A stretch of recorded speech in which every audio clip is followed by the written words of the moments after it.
मौला ए दौलत इज्जत शोहरत किस काम दे लाद नहीं अल्लाह दी जात ने बच्ची अता कीती नजूमी सदिया वेख तेरी बच्ची दे मुकद्दरा विच की नजूमी की आहदा बादशाह वजीर नु साजिद किया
दरिया बंदा कर दी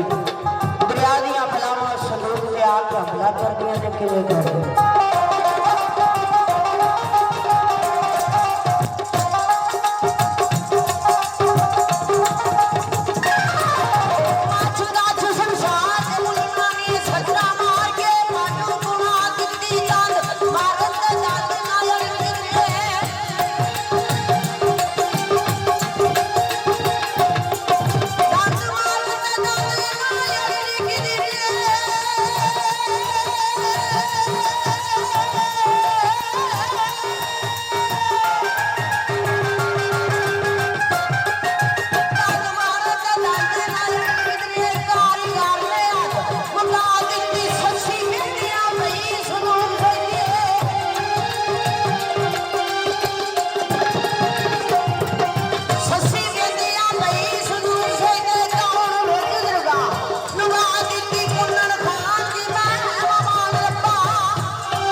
शेर मुकम्मल करके बुजुर्गों की फरमाइश है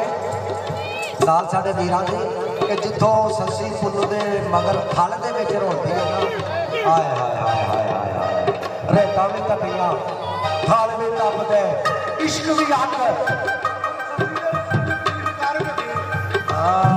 ठीक है लो जी ताना जड़ा सस्सी दे हुसन की तारीफ करके जिवें शायर ने कीती है ना सूफी अहमद साहब ने जिवें कीती है वो तारीफ करके फिर